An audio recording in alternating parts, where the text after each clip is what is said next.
So good morning, everybody. Brilliant. I said that yesterday in a room a lot bigger than this, and it was tumbleweed. And as a presenter, it's a pretty crappy way to start when you've got no reaction, so thank you, and please stay with me as I go through this. I completely get, can we go back to the first slide? Sorry, I may have pressed that accidentally. I guess that most people don't know who I am, but more importantly, they have no idea what that title means. And as the first speaker, it's kind of double-edged sword, so what I want to do is I want to try and set the backdrop for the whole day, if I can. It's a grand task. But I want to try and set the backdrop so that all the other speakers can kind of dip into this. And in order to do this, I want to take you on a journey that every human being on the earth has been through, and it's the journey of evolution. And in particular, I want to talk about the evolution of human behavior. And the journey starts, as most of you know, roughly 5.5 million years ago, when the first man stood up on 2 feet. Auroran to Genesis, original man. This is our first known ancestor. And as we zoom through time, what you find is 5.1 million years later, we've developed enough capacity in our brains to realize if we pick a stick up and shove a piece of metal on the end and ram it in an animal, we can hunt. But it took, as humans, 5.1 million years to figure that out. The process of evolution of the brain is very slow. Fast forward to 150,000 years, and that's when we start seeing the first symbolism, the first writing. Interestingly, right, these are the first symbols on the screen here that have ever been found, and the one on the bottom of them is the crosshatch, or as we now know it, thanks to social media, the hashtag. When you use that, hashtag Neil Bage, by the way, when you take pictures of me and you say how fantastic I was. And then let's fast forward even more, right? So we get to a point in time now where the man has really developed. I like to think that this is the one that looks more like me. But at this point in time, we start to bury our dead. We start to realize that actually we can use the carcasses of the animal to make clothes, and we start to really become what is known as modern men. But again, it took us some significant time until we utilized that skill and that knowledge to create the first civilization. The Sumerians of Mesopotamia created the first known civilization. They also invented writing as we know it. But let's bring us into a more modern time, right? The Tudor period, 500 years ago. Now, I have a funny feeling when I was putting this together that these images are going to be how today's going to pan out. You know, that definitely was me this morning, but I'm hoping that's not me this evening. It might be. That's definitely not me. But what's really interesting is this. Look at the start, 5.5 million years, and look at where we are at this point on the slide, the Tudor period. Writing had been invented a long time before, as had speech. Yet, in the Tudor period, look at the illiteracy rates of human beings. Over on the right-hand side. It was pretty shocking, right? So although we'd invented writing and we had symbolism, people couldn't really write or read. But that was the Tudor period, right? So you go, that's not what it's like today. So let's fast forward to today. Does anybody know what the average reading age in the UK is? So the average reading age in the UK today is 9. If you look at studies on numeracy, you realize that around 67% of the UK population are pretty poor when it comes to numeracy. And that involves things like basic multi-step calculations. They just cannot do it at all. And I argue that actually since this time of man first standing on 2 feet to where we are today, have we really evolved that much as a race, as a species? But let's dig into this even further, right? Are you all still with me, yes? Let's dig into this further. Let's use Carl Sagan's cosmic calendar, which basically takes the entire history of the universe and condenses it into 1 year. It's a really great thing, by the way. I'm giving us a lighter version of it here. Have a look at this online, so it goes into great detail. And what he does is he basically says, look, let's take from the time of the Big Bang up to today, and let's see how everything really fits in. Incidentally, human life is 0.23 milliseconds of a cosmic life. So the year was quite interesting. In January the 1st, midnight, is when the Big Bang happened. The rest of the year was pretty quiet. up until around autumn time when the first life form on Earth arrives. And then it was pretty quiet in autumn, but December was a completely mental month.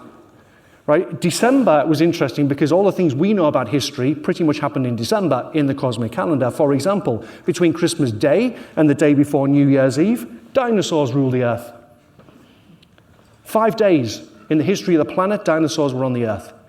But you can see that only leaves us with one day, right? From dinosaurs to today. Christmas Eve, by the way, was just as bad. We fitted a lot into New Year's Eve, sorry. So you can see that the Neanderthals die out on Christmas Eve. Homo erectus arrives. There was a lot that went on. But look at the time on the slide. Look at the last entry on the slide. It's 11:59, which means in the scheme of things, we only have a minute left. And we're only at Neanderthals dying out. So let's break it down. Let's take that last minute. And the last minute looks like this. I'm just bringing these all in. But the interesting one is the last one, right? So with 1 second to midnight in the cosmic calendar, Columbus lands in America. Just to put this into context, the date of that is that. We have 1 second left. That's it, between Columbus and today. So let's break it down one more time, right? Let's break it down into milliseconds. Because this is where it gets slightly interesting, because we're all here to talk about humans under management. We're all here to talk about behavioral science. And actually, if you break it down into milliseconds, what you realize is that behavioral science was only really created 492 milliseconds ago. In the scheme of things, a fraction of a time ago, by Adam Smith, the first person to ever write about it. If anybody wants to have some light reading, I've read this several times. His book, The Theory of Moral Sentiments, which is one of the lesser read books that he wrote, is the first time ever that anybody ever mentioned loss aversion, the first time anybody ever mentioned overconfidence, the first time anybody ever mentioned present bias. And you can have a look at that, by the way. I'm here all day today. But Adam Smith came around then. Just to put this into context, Guy Fawkes was just before him. Our Queen was born then. The most important date in the cosmic calendar is 84 milliseconds before midnight, which was when I was born. But my point is this. We say and we stand up time and time again professing to know the human, and my contention to you is we've only just begun, to coin a Karen Carpenter line. We really do know stuff, of course we do, but actually in understanding humans and how they behave, we've only just begun. And I want to demonstrate this with a subject that I have a fascination with. I have a fascination with several things, it's my personality, but I have a fascination with autism and people who are savants. And I want to tell you really quickly about a guy called Stephen Wiltshire. You may have heard of him, you may have not. This is Stephen Wiltshire, born the same year as me, 1974. Severely autistic. As a child, couldn't really interact with people, but what his parents realized he could do was draw pretty well. As he got older, they realized that this guy had some real super talent. What Stephen Wiltshire can do is this. This is one example. Stephen Wiltshire can go in a helicopter around London, 15-minute journey. He can cover a 7 square mile area of London, and over the next 5 days, on a 4-meter sheet of paper, can draw everything he saw from memory. From memory. Let me zoom in on this picture, because this is fascinating. Not only does it's not a representation of what he saw, it's what his memory has photographed and has stored in his head, to the point where the correct number of windows are on the buildings. The correct number of girders on big buildings are accurate and the proportions are correct.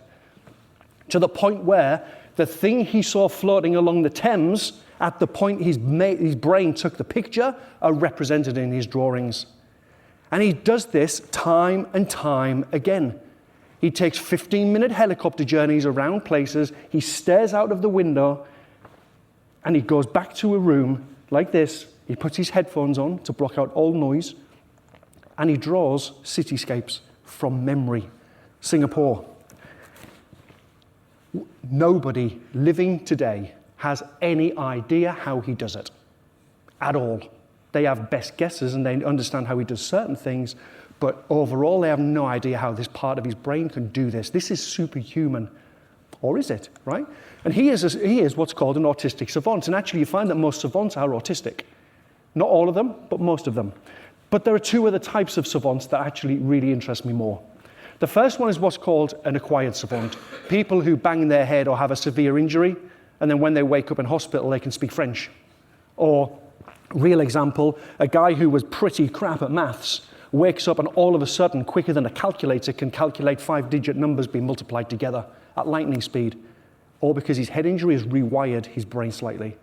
And then you have the one that is the most unknown. Nobody has any idea how this works at all, and it's what's called a sudden savant.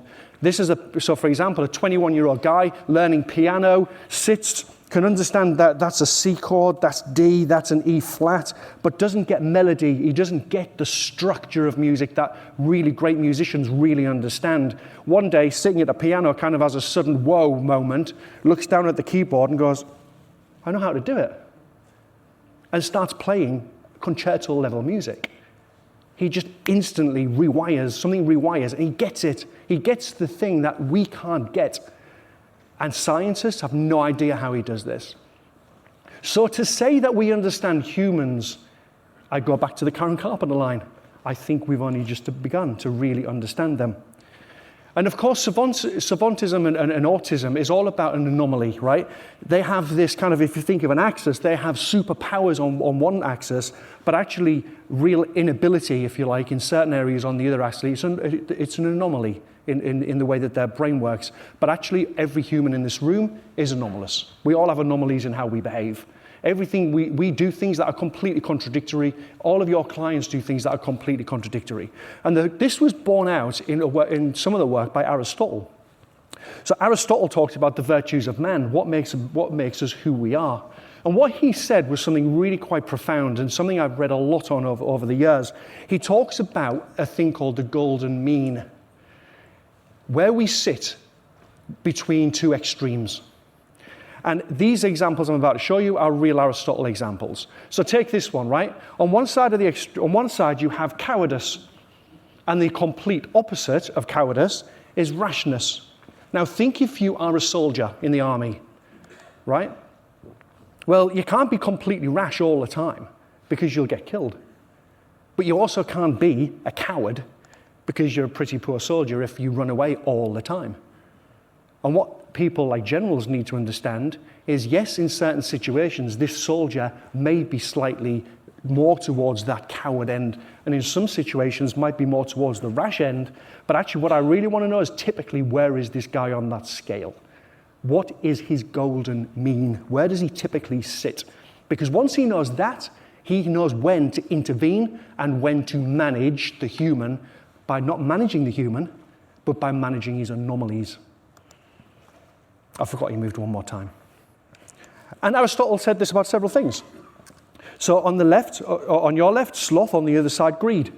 Or looking at humility and looking at pride, or looking at apathy and irritability. These things he called ambition. The middle one he called modesty.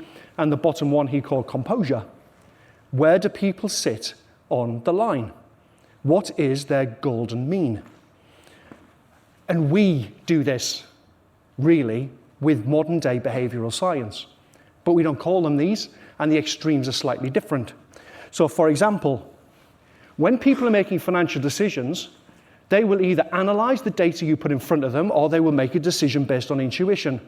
That we would call framing, for example, right? Doubt, certainty. That's confidence, right? Whether you doubt what you can do or whether you've got complete confidence and certainty in your choices. Or making decisions between the now and making decisions between the future, which you could argue is present bias. Or if we want to get technical, it's more around hyperbolic discounting. Is everybody still with me, yes? Cool. So let's take the bottom one, and let's make that slightly bigger. And you know what? Every human isn't perfect. Every human is anomalous. I've said this already. But what I want to know for this client is what her golden mean is. So when I'm asking her to save money, she might think, you know what? It's about my pension. It's long-term savings. I need to think and get my head into this long-term view. So yeah, actually, I will behave in the long term. But then now she may react to something to do with their family and thinks, naff it, I'll just buy it. Yeah, but I just want that now, and my family, I want a holiday with my kids and whatever, and she may just be a slightly more now in her decision making. That's fine. It doesn't make her a bad person, it makes her a human being. But what we need to understand in order to manage her more accurately and more efficiently is what her mean typically is. And then I understand what the deviation is in her behavioral patterns. And understanding that allows me to engage with her in a completely different way. So find the golden mean. Find the anomaly. But of course, when people are making financial decisions, these anomalies, these behaviors, they don't arrive independently of each other and one at a time in a beautifully neat fashion. They arrive all at the same time. When you're asking people to make an emotional financial decision, they are met with a tsunami of anomalies, all at the same time. And 5 million or 5.5 million years of evolution has not trained us to deal with this well, especially when it comes to dealing with money. We haven't really evolved that part of our brain that well, I would argue. I want to tell you a quick story about anomalies. And I want to tell you how they bear out and how evolution wraps into this. So my colleague is in the audience today, Roger. And Roger was on a flight back from Ibiza recently, and he flies a lot. And he said he was on this flight, and he looked out the window, and there was really heavy fog. And the captain came on and said, "Can you turn all your mobile devices off? Maybe take your headphones out your ears. Because of the fog," exact words, "I'm going to let the computer land us." Just think how you would feel. Be honest, if you heard a captain on a flight say that line. Because of the fog, I'm going to let a computer land us. Put your hand up, be honest with me. Put your hand up if that would instill just a little bit of, what the hell? You know, because it would, there you go, right? It would with me. And I think I love flying. I'm not bothered about turbulence, really. But that would go, what? You know what? Why can't he do it himself? And you know why? Because what this guy realizes is whilst he's bloody good at his job, sometimes augmenting his skills with a computer delivers a better outcome. That's what he knows. It's not about a computer replacing him as a pilot, which it could do. It's about the two of them working in harmony to ensure that those people on that flight get to their destination. Technology should never be seen as a replacement. It should always be seen as augmenting the services that you deliver to your clients and using the technology to help people make better decisions and get to their destination. But what's really interesting is this. Roger said, didn't use this exact word, right? But in essence, you've just shown me this by putting your hands up. The thing that a line like that instills in humans is fear, right? It might be a small amount for some. My wife would be petrified, and I'm telling you, she would be panicking like, you know what, right? If a pilot said that on a flight she was on, she hates flying. It instilled fear. It instills fear in people. And the thing with fear, we mustn't forget this. Yes, we have cognitive biases, but we also have quite strong emotional biases as well. And fear is absolutely the dominant one out of all of them. I have another passion of mine, right? It's a bit of an insight. I feel like I'm sat with a psychologist. H.P. Lovecraft, how Lovecraft was, unfortunately, until he died, nobody really knew about him that much, but he was a horror story writer and wrote some fantastic horror stories. And he wrote his horror stories based on a principle he knew about humans. And he knew this. He said, quote, that the oldest and strongest emotion of mankind is fear. And the oldest and strongest kind of fear is the fear of the unknown. Just think about that for a second and think about what you all do with your clients. They come to you to help them with their financial future. You put them into a financial plan, which is linked to a market, and the outcome of that plan will be delivered at an unknown point in the future. Everything about that is unknown, really. How is the market going to perform? Don't know.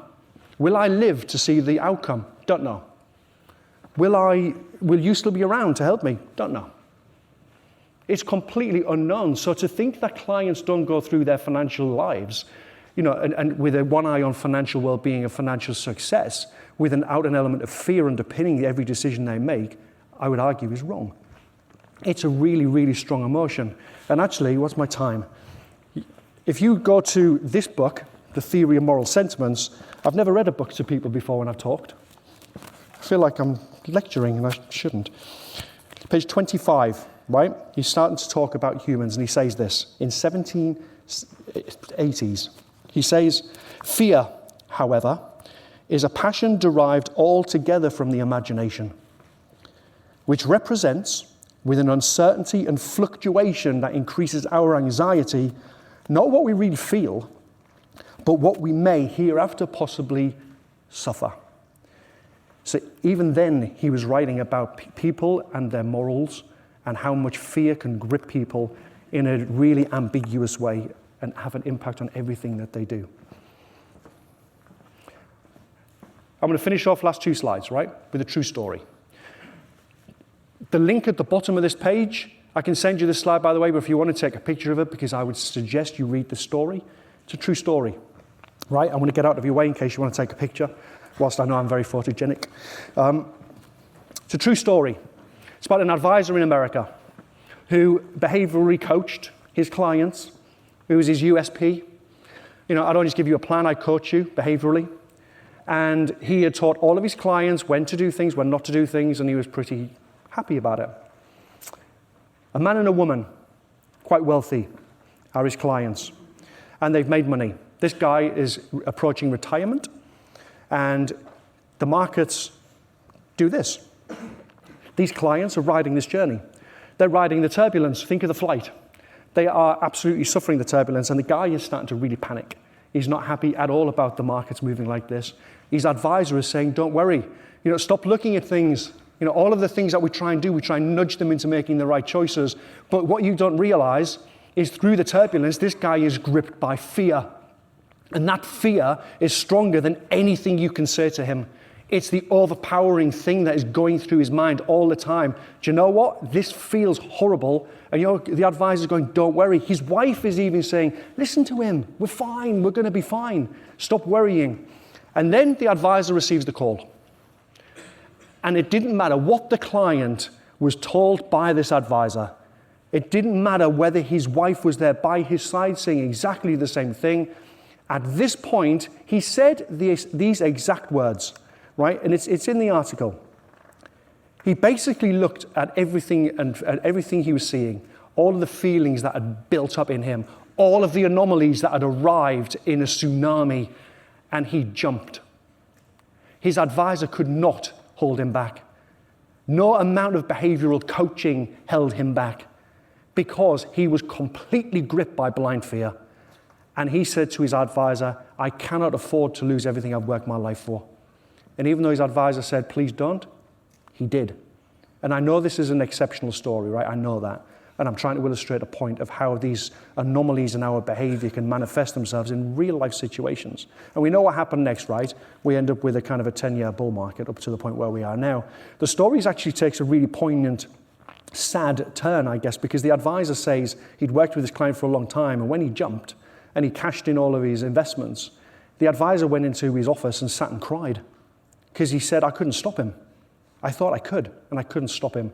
And that, for me, is a really bad thing. And I would suggest read the article. It's a lot longer than I'm saying, right? I'm just summarizing it. But read the article, because it gives you some fascinating insights into advisors coaching people through pretty turbulent times and how and what they do and how they did that. Last time I asked you this. Is everybody still okay? Cool. So, it's about understanding those anomalies. It's about understanding people, where they sit on those lines, and how to manage that. But what I want to do is I want to leave you, if I can, with some food for thought. And I want you to think about this as we go through the day, right? And I'd like you to really try your hardest to be honest with yourself when I show you these. So, I don't think there's a right or wrong. I think, and I would contend, that if we profess to be the experts in understanding the humans in front of us, I think we'd be naive. I think we have a good understanding, but we don't fully understand them.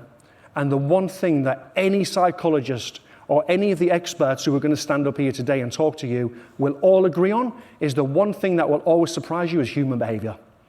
There'll always be a surprise. People we do it. As humans, we do it. To say we know people is naive. Yes, we know people today and we have an understanding and we stand here and go, yeah, we understand people. They said that in 1850 and they said that in 1720 and they'll say that in 2080. Our reference point is fine, but we need to know that there is more that we can still learn and more that we can do. I would contend this, and I have quite an opinionated view on this. I don't think it's about managing the human. I don't think people like being managed like that. It's a play on words, I get it. It's about managing their anomalies. It's about understanding where they sit and when to interact with them and how to interact with them, not managing the person per se. It's about saying, look, actually in these behaviors, you're fine. I'm not even going to try and manage them. They're brilliant.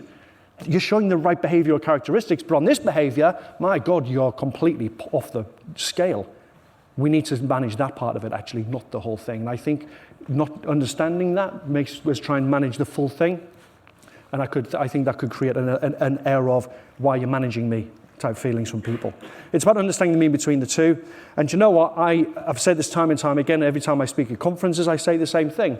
Advisors, I think, are perfectly placed to do this. You know, Andy's opening slide with Nick and the MacBook, you know, actually, those two things, the computer and the advisor working together, I've already said this, like the pilot, actually delivers far better outcomes. There's no way on earth that you or me or anybody, and this is what we do as a business, right? So I know this, can understand all of the anomalies in a person's behavioral makeup without using technology and big data and number crunching through algorithms. That's just a fact. So actually using the computer to augment what you do will deliver better outcomes for everybody. So when you can, be the pilot. However, my parting words, please, please, please do not forget that you too are anomalous. You all have your own anomalies. We're all human. Everybody does. And it's interesting, right? Because even though I know my behavioral anomalies, because I've been through our system and I know where I sit and it makes perfect sense to me, it still doesn't stop me going completely against what I think I should be doing. If I want the iPhone X, or I need to save for my pension, well, you can look on the seat over there and you can see what won that argument. You know, it's all about understanding this. So please remember that you've got your own anomalies and kind of don't portray them in the relationship that you have with the client. Try to be as kind of non-anomalous as you possibly can. It's the best way to help people. And you know what? I go back to this point time and time again. This augmenting the advice process. If there's fog, just let the computer land. Use the computer to help you deliver the outcomes that the client wants and get them to the destination that they're trying to get to. Thank you very much. I hope that set the scene. I hope you have a brilliant day. I'm around all day if you want to speak to me, but thank you very much for your time.